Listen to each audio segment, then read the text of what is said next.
guys, to another episode of the Mill Social Talk podcast. We really appreciate you sharing this video. We're talking today to Mayor Biss, and he's the mayor of Evanston.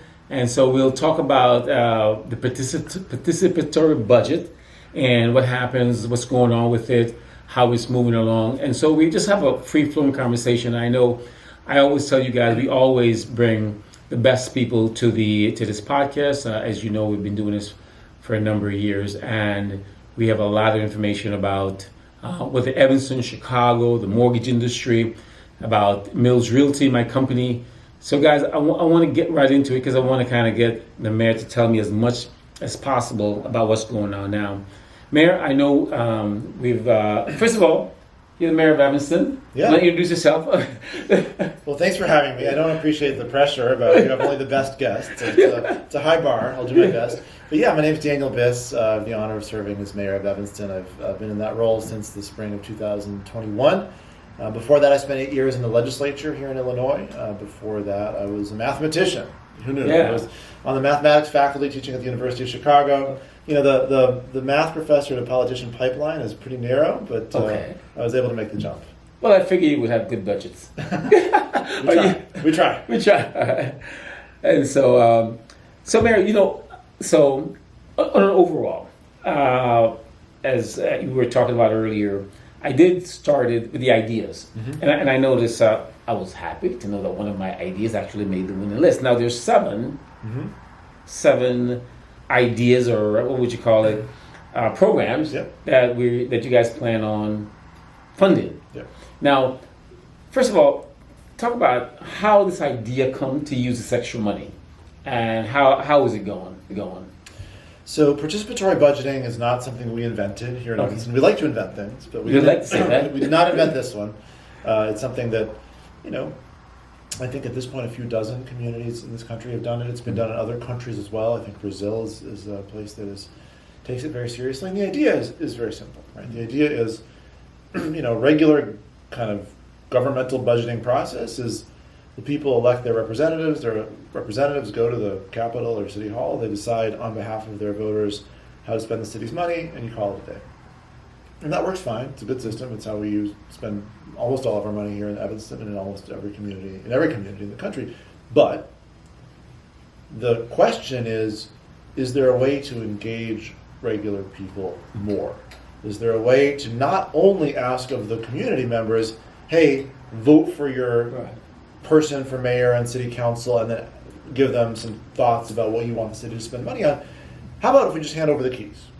How about if we hand over the keys to the people and let them decide? And so that's what participatory budgeting is. You set aside a chunk of government's budget, in this case $3 million, so a pretty serious amount of money, and you say, we'll let the people vote on how that money gets spent. But then, so that sounds great, right? Sounds nice. But of course, once you try to figure out how exactly to make that happen, you are confronted with nothing but questions, right? Well, that's true. The first question is, what are they going to vote on, right? Are they going to have 10,000 ideas on the ballot? How do things get to the ballot? And so that's where you came in. There was an idea generation phase, because what we said is, let's hand over the keys to the whole process. Let's let the community drive all of this, but let's also provide the community the support to make sure that we're going to get to a place that makes sense. So we had idea generation sessions, we had a steering committee of community members, we had all kinds of people say, how about this? How about this? How about this? How about this? And then those ideas would get laid out on the table, and then our city staff would say, well, if you want us to use city money to do this, and this, here's some questions we would need to have you answer to make us understand how to do it, what exactly you want the program to look like. And so there was this kind of back and forth where our city staff kind of sent feedback to the idea generation groups, and the ideas were refined and narrowed until eventually we had, I think it was 17 things on the ballot, something like that? I think it was, it narrowed down to 7, but... No, but that was the end of the voting. But, the end of the voting. But the voting started with, I think, about 17, maybe 15, maybe 20, I forget. But, more than a dozen ideas that had made it through that whole process of idea generation and vetting and answering questions and revision. And then that list of whatever it was, 15, 17, 20 options, was put out to the whole community, and anybody could vote. Right. If you wanted to vote among those ideas, you had to be 14 or older, not even 18, 14 or older, and live in Evanston or work in Evanston. So we try to make it as inclusive as possible of people who have a stake in what we do with our community's dollars. And we had an incredible turnout. Thousands and thousands of people chose to vote. And out of that came the 7 projects you mentioned that won the election and will now be the 7 things the city actually spends this $3 million on. Yeah, I think that was, it makes me think of, grassroots. Yeah. From, because really, when I was at the time when I went to the IDEA, and over at the center, I felt great about it because I'm thinking, the people that lives in the community, they really know. Yeah. Because sometimes our politician separates themselves. Like you said, they vote, they win the vote. Sometimes they don't get back to you till 6 months before the next vote. But the thing is, I really felt good about it because of the fact that everybody's there. I like this, I like that. And that made me feel like, okay, the mayor's like listening, you know what I'm saying? Or the politicians are listening because I think it's ground up instead of top down. I think that's exactly right. And I think it gives, now let's say you live in your neighborhood and there's a problem in the park that needs city investment. And you think, I know this neighborhood, I know this community, I know this park, I know the city needs to spend money on this, but I don't want to run for alderman. Right. I got a job and a life and a family. I'm not a politician. I'm not going to do that. And I bet if I call them, they won't call me back. Or I bet if I call them, they'll say, sure, that's a nice idea, but they'll have 8 other things on their plate. And that feeling, whether it's fair or not, and I don't think it's always fair because we've got great people in city council who are responsive and do care about their community, but that feeling of, I know the problem, I know the solution, I know it's the right thing to do, but I don't really know how to get it done, separates people from their government. Correct. And makes them then assume that, look, what I need is not going to happen. What I think is not going to be represented, that's all somewhere else. That's not us, the government's acting on behalf of it, it's them. And so what this process allows people to do is to take ownership and to say, if I know there's a problem in my neighborhood that needs fixing, I can go and be a part of this process and try to get it fixed without having to be a politician, wind up serving on city council, et cetera, et cetera. And I think hopefully these great projects will make a difference for the community, but also hopefully that feeling of, oh wait, government is something we all do together will last going forward, and will keep that sense of, hey, we got to partner together if we want to get something done. You started at, the program starts at 14 years old, and I thought about that. I'm saying, that's a great way to get people to understand, or the kids really, to get their civic duty early. And I thought that was so great that the age gap is saying that, because kids are like 14, I'm not thinking about that. But if you could vote, and the thing is, there were kids at the IDEA committee. Yeah. You know what I'm saying? Yeah. And I'm like, and I looked around like, this is great. I'm so glad you said that. That was one of my favorite parts of the program. I feel like everybody in this town, whether they're 19 or 89, says, I want the youth voice to be involved. I want the kids to be engaged. And this is the way to do it. It is? It really brought youth to the table. Every vote counted the same. You could be the mayor, I voted, or you could be a ETHS freshman, they voted. The votes counted the same. And they were at the table even generating the ideas, which I think is really, really powerful. It was powerful. What I want for those of you who don't know who will be listening to this project, there's 7. There's 7 correct actual program. And actually, I'm sure you know who they are, but if you were to ask me to name them off the top of my head, I'd probably miss one. It'd be embarrassing. Okay, so go ahead. Use your notes, and you'll get it right. Okay, we have mental health. All right, mental health aid training. That's for day 1, and then we go from top to bottom. And just to be clear, you're going from top to bottom because why not? Yeah. But all of these 7 winners are fully funded. Fully funded. Yes. All right. Cool. Mental health, and then we have grants investing. Right. In activities and education supporting our marginalized students. We have Evanston Urban Farm. We have that. We have affordable housing subsidy. We have affordable refugee housing, youth and young adult drop-in center. And then we have the small business grant, which I'm kind of partial to because that's my idea. Right. Well done. You just made it under the wire. I made it right under the wire, yeah. Right. That was my idea. So you were saying that these are fully funded. are they all ready to go? There these funds. I mean, I know we have the funds, but I mean, has the program started or has not yet started? No. So what fully funded means is, you know, and you know this, but the audience probably doesn't. It all began with an idea. Right. You know, in your case, like, let's do small business grants. And then comes the questions of how will they be structured? How big will the grants be? Who will qualify? And when all that stuff got worked through, then that landed on a specific financial ask. So, for example, the small business grants is $150,000. The mental health first aid training is less, $50,000. The affordable housing subsidy is massive, $810,000. So these numbers were, I mean, obviously for any good cause, more money is always better. But these numbers were designed to be, hey, how do you actually get the program going and meet some of the real need that it's trying to address? And so the city council has already voted to authorize the city to kind of move forward and stand up these programs. But here's the deal. To go from, hey, we've done some homework, we've thought about this, we've written a couple paragraphs, we have an idea in mind, to, oh, look, the program's out there and happening, still takes a lot of work. Yes. So it's not, I don't think these things are going to be up and running tomorrow. It's going to be some serious internal work. Do you have a time frame? Well, it's all authorized in the 2024 budget. Okay, So okay. we really should see these things happening next year. Next year. Okay, that's cool. I mean, you know, because you don't want to have that gap where, I mean, and I'm glad we're doing it so that, you know, some people think, well, oh, yeah, we voted. Where's the money? Right. Right. You want people to see the impact. Yeah, and yeah, you I want to put in this time, I put in this work, and then I voted, and now something's better in my neighborhood. So where's the program start? So I wanted to ask, as I looked at the website, I just want a question that I see you had a lot of partners. Yeah. How were they instrumental in sort of getting this going? I mean, whether it's, you know, NAACP or whatever, you know. You know,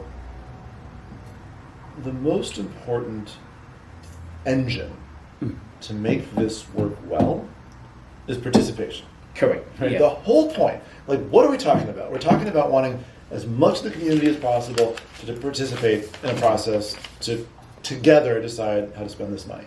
And so if we had done it, and then the turnout was low, or people only from one part of the city participated, or people only of one age participated, or people only of one race participated, or people of only one economic status participated, that would have been a failure. Yeah. And so we worked with these partners to get the word out through their networks. In some cases, we actually had voting boxes out in the community where people could you know, kind of be where they would be anyway and vote. And still vote. Yeah, We had, you know, those fairs, right, where you could vote in person after kind of interrogating some of the people whose ideas were on the ballot. So we really wanted to spend very serious time and attention to intentionally generate as broad and diverse and reflective of the community of voting base as possible. And I think we did a good job. At City Council on Monday evening, there was a presentation from our participatory budgeting manager who kind of walked through the demographics of who voted. Oh, and okay. it looked, you know, it looked more like the city of Evanston than voter turnout in elections does. Okay. In other words, the people who decided where the participatory budgeting dollars would go were more reflective of the Evanston community than the people who decided I should be mayor. Okay, gotcha. So that's a success. Yeah. It is a success. And it's because of those partners. And it was very, very diverse at the event I went to. Yeah. It was. I'm like, it was good. Yeah. You know, I mean, it was Evanston. So the multicultural, different languages, different. Right. You know what I'm saying? Different people that came together and said, "Oh, this is good." Yeah. So one of the questions I wanted to ask is. We've gone through this process, and we're at a point where we know who won. So, is the idea come about yet? How are we going to say to be a part of this, you have to do this, or is that laid out already? Where there's whether it's an app or there'll be committees involved, or how you plan on kind of putting that together so people know, like, okay, I'm going to come in January and I'm going to do an application for small business. I think, you know, honestly, we've got 7 winners, and there's going to be 7 different answers to that question of how the programs are rolled out, you know, how eligibility is determined.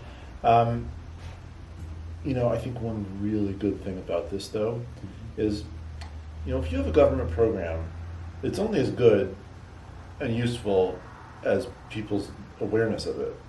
Right? If you have a government program no one knows to apply for, it doesn't do anything for anybody. That's true. That's true. And so what we have here is an army of people who invented the ideas, who workshopped them, who edited them, and then who voted on them, who can spread the word. Okay. And so I think we are in a much better position in terms of the community's going to know. And we're going to have a really great mechanism to get the word out so folks can actually take advantage of these programs once they're up and running. Right, because I mean, of course, and I'm sure your partners, who you have quite a bit, I mean, we'll kind of get them out there, and because now we move from now the ideas to the implementation, and all your partners I can see will be able to. Those same groups. The same group will get those out there. And I want to be clear, this is not some sort of theoretical problem. We've been talking at City Council recently about the fact that we have a reduced water rate for households in financial need. I mean, serious business, right? Water, you need water to live. Every day, yeah. And yet we make people pay for it. And so we need to make it affordable for everybody. And so there's a reduced rate, but very few families make use of it because people don't know about it, they don't know who's eligible, they don't know how to apply.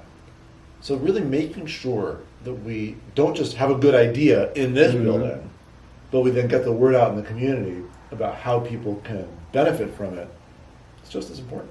Mayor, that brings me to us is something that you said, and that's true, a lot of people don't know how to access these great services. Yep. And so I wanted to ask you, as you mentioned that, I wanted to ask you, maybe you can, if there's anything else that you want to, that people are not taking advantage of, like the water.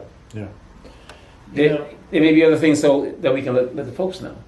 One program that, I want to be clear, this is definitely full at this time, but hopefully we'll be rerunning it in the future. But what we've been running since December of last year, since December 2022, we've been running a guaranteed income pilot. So the way this works is there's 150 households in Evanston that are in financial need, that were selected among households in financial need to receive a monthly $500 check. Okay. And that, first of all, might be the difference between having to choose between groceries and rent and medication versus not. But it also does something else. It says, here's a little bit of a cushion. And now that you have that cushion, maybe you don't need to accept every single part-time shift you can get your hands on, and therefore, you have the breathing room to actually seek and get long-term employment. And so when these programs have been tried in other parts of the country, they've increased employment, they've increased physical health, they've increased mental health, because people actually have time to set up their lives in a way that works for them for the long term. So again, I don't want to pretend that there's lots of vacancies for that. That's all. So that's a full program? Yeah, that's all full up, but we hope to be able to rerun it in the next year, and I think that's something I want people to know about so that people who could benefit from that and really see a life trajectory change from it have the opportunity to apply. But however, we know it's full, and so that program is reopen next year? It will, not until next year, that's right. All right, so give me that next year early, we're still combining the finances for it. Okay, but how do the folks stay in touch to know when that program, because a lot of them don't know. Right. And I remember, I think some other county had that program, That's right. Yeah, the county did something very similar, as did the city of Chicago. Right. So they should sign up online for the mayor's emails. Okay. We said not too many, just every few weeks or even every month or less often. But when there's something important like that, we let the word out. And there's also just a City of Evanston email list that the city sends out email notifying people about events and functions and opportunities, and it would be in that email as well. So you can go to cityofevanston.org and just click to sign up to receive those emails, and then you'll be in a position to find out about programs like this when they become available. So the mayor has told you guys like two things: the water, reduced water, and this $500 check every month as a cushion. So listen, if you don't know about it, please get with it and make sure that you sign up at the cityoфevanston.org. Cityoфevanston.org. Please make sure you sign up. Now, Mayor, I was something had. I'm trying to figure out these programs. I want to get back to the program one more time. The program that we have now, how will that impact the budget next year, or would that be? Because I thought about that when I was there. I'm like, now how will these? We can't have $800,000 and not have it next year and the following year. I mean, how will this impact our budget? There's a bit of a technical answer. So, because of the pandemic, the federal government passed a law called called ARPA, the American Recovery and I've forgotten. That's how long it's been. But anyway, the American Recovery and Something Act, and that provided municipal governments who had been really in a terrible position, provided them with additional cash to help with the recovery. Now, why were municipal governments in a terrible position? Because economic activity stopped, so sales tax revenue stopped coming in, so all kinds of other tax revenue stopped coming in. People were really suffering, so we needed to spend more money, but we had less. It was a real mess. So this money came in to help municipal governments get through those hard times and to help us help our residents in the recovery. And so we had about over $40 million from the federal government, and this is $3 million of that. That's left. This was used for this. Okay. So we won't be able to fund participatory budgeting in the future through that pot of money because it's gone. Right. So the question then is whether we can find a different way to fund it, and that's going to be an ongoing conversation. It's that's unresolved. There's people who are trying to figure out how to find the money. There's people who think we should take a pause and first see how this goes. There's a lot of different reasonable attitudes out there, and we'll have to see. Yeah, because as I was doing this, I'm thinking, will this continue? Like really, and there is not a guarantee. There's not a guarantee. So will it? So I'm glad that the people made the decision what these are. But my thoughts were, how can we keep on doing this for the next decade? Yeah, well, I mean, that's about talking to the mayor, talking to the city council. Which you'll be for the next 10 years. Yeah, well, I don't know about that. About talking to city council and really persuading them about the value of these programs. Yeah, I think that. And I think that as the programs are established and actually start to help people, it'll be easier to have a concrete conversation, not just something that's about the theoretical future. Mayor, I want to, as we getting ready to wrap up, I want to ask you, what do you foresee for the Evanston in the next 5-10 years? I mean, what do you feel of Evanston? Give me your feel of what you think will happen, or maybe I'm trying to say, what your thoughts are for the next 5 years. A few things. First of all, I like the mayor sighs. No, it's you ask hey Daniel, you've got just a couple minutes left. Yeah. What are your thoughts for Evanston? So I gotta try to condense this one, which is not exactly my specialty. But okay. I want to say two things though. Okay. If you let me.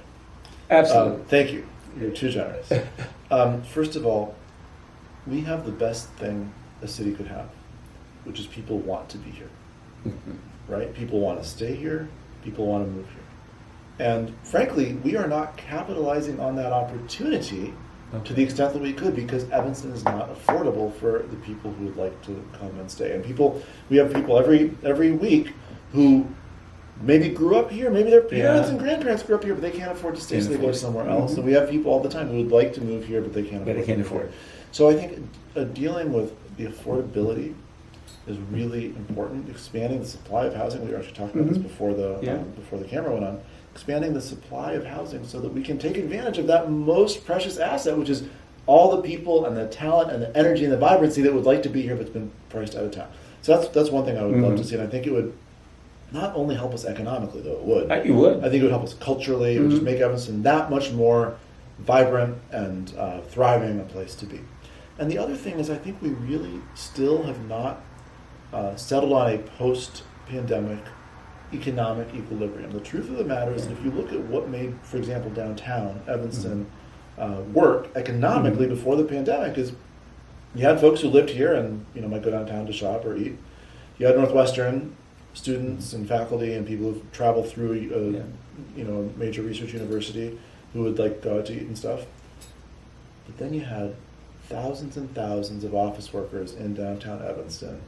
They were obligated to be there 9 to 5, Monday through Friday, all the time, and they would go out for lunch. They would go to a store on the way to or from the L in the morning or the evening. That has not come back. It has not come back to the extent that it was here before, and I don't think it will. I don't think we're going to go back to a pre-pandemic in-person work environment. I think we're going to land on some in-between thing. And as long as where we land isn't going to be what it was before, we have to chart a course for a new kind of economic success. And that's going to mean making for example, downtown Evanston, a place that people want to come to. They won't have to go there anymore. Their boss is not going to say, you got to be here Monday through Friday, 9 to 5. We're going to have to make it a place that people want to come, with events and activities and a built environment that's welcoming and warm. And the same is true for all of our business districts. And so I think if we can tackle the affordability crisis and build a new version of what a post-pandemic, thriving economy in a place like Evanston looks like, we will have done a great thing for this town. You know, as I think I still have my family lives, you know, in the Fifth Ward, and I was thinking, you know, how do we and the tax rates? I mean, we know that the tax rates are high. So when it comes to affordability, how do we bring that back? How do we create, whether it's new housing, whether it's housing subsidy, or you know, maybe team up with the grant pro with whether it's IDA, whether it's you know, to create that purchasing power. I can think of a small thing, you know, back then when I think when Obama was in, they had an $8,000 grant, right? How do we bring that together along with IDA to say, okay, you know what, we'll you don't have to be making $200,000, you can make $80,000 and come to Evanston. So I think we've got to do all those things. We need subsidy. The city can help a little bit, but the cost of housing is such that we need IDA. We need to work with organizations like the Housing Authority of Cook County. We definitely need the federal government. Yes. Right? With all the different tax credits and other forms of subsidy and Section 8 and so forth that they have. So that's a piece of it, just subsidy to make the unaffordable housing a little bit more affordable. The next part is supply. Yes. And there's, you know, we're going to do a rewrite of our comprehensive plan and really rethink our zoning code to make sure we're not constraining supply of housing in a way that's hurting us. Okay. To rethink our zoning code from the standpoint of affordability and equity first. So that's really, really exciting work that we're embarking on right now. You know, and then I think we really do need to think about the tax rate. And you know, the city itself is only contributing 17% of the overall tax bill, so it's not mostly within our control, but we can do what we can. I mean, the first 2 years that I was mayor, we were able to avoid any tax increase at all, even though there was inflation. So it was a pretty remarkable achievement. And obviously, we won't be able to maintain that forever, but to try to really balance the need for revenue against the fact that property taxes are really a burden for people has to be on our minds. I think has to be on our minds. Years ago, I think years ago we looked at I had looked at the tax rate, and Evanston was one of the highest. It was well, there was Evanston, and then there was the county over at Downers Grove, I think. Or I looked at a couple of them, and we were among. We're not low, that's for sure. I mean, there are you know, there are a lot of suburbs that are a little higher than us. Yeah. Lake County, Lake County especially is a real serious. I know. Yeah, I mean, commercial is actually lower in Lake County too. Commercial residential is very high in Lake County. But there's plenty of Cook County suburbs that are a little higher than us. And that's good. Oh, so we're not on top, but we're up there. Yeah, we're up there. And you know, remember, because of the volume of commercial property, Chicago's got quite a bit of lower tax rate. Yeah, it do. And so that you know, people are surprised to learn that, but it's absolutely true. I tell my clients all the time, Chicago has a lower tax rate. I tell them all the time. Well, you know, Mayor, is there anything else you want to let the folks know as we wrap up? No, I appreciate the time. I appreciate the interest. These issues are close to my heart, as I hope you can tell, and I hope that people just stay engaged. Be engaged, stay engaged, make your voice heard. The beautiful thing about local government is when you call, we return your call. When you show up, we listen. If you want to be at the table, we want you at the table. And so that's my ask. Be at that table and help us do a better job. Well, then again, if you're not at the table, I mean, you got to put yourself at the table. I think everyone got to be at the table. And so I want to thank you guys for listening to the Mill Social Talk podcast. If you listen to this podcast, or if you hear about it and you don't listen to a podcast, you can go to my website at millsreal.com, and this podcast will be at our website. If you just want to log on and you don't, you know, not everybody listens to the podcast, but if you don't, millsreal.com. This podcast will be on the website. So, Mayor, thank you again, and I hope that more people get involved in government. Yeah. All right, more people get acclimated to what's going on in the community, especially Evanston. As we were talking to the mayor of Evanston, Mr. Daniel Biss. Mayor, Thank you so thanks much. again. Appreciate you. All right. Until next time, until next podcast, see you then.